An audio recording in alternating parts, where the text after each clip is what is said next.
सलाम वालेकुम।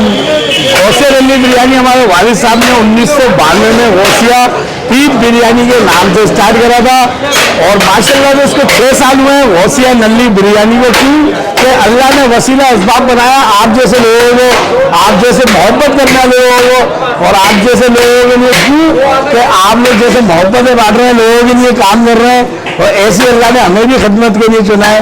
तो अल्लाह ताला आपको खुश रखे, सलामत रखे। और माशाल्लाह गौसिया नल्ली बिरयानी की और गौसिया नल्ली पुलाव की माशाल्लाह बिल्कुल डिफरेंट, क्योंकि चेंज ऑफ कल्चर बिरयानी है गौसिया, तो चेंज ऑफ कल्चर पुलाव है। क्योंकि गौसिया नल्ली बिरयानी नल्ली और गोश्त की यखनी से बनाते हैं और माशाल्लाह जो गौसिया नल्ली पुलाव दम पुलाव है वो नल्ली गोश्त की यखनी और क्या मक्खन में इस्तेमाल है इसके अंदर। क्योंकि माशाल्लाह बिल्कुल नेचुरल तरीके से वो खाना खाते हैं जो देसी हो और बनाते भी देसी तरीके से, खाते भी देसी की तरीके से। क्योंकि है हम लोग देसी। गौसिया नल्ली बिरयानी पाकिस्तान जिंदाबाद, गौसिया नल्ली बिरयानी जिंदाबाद। भाई के चैनल को लाइक करें, सब्सक्राइब करें और आई लव यू करके शेयर करें।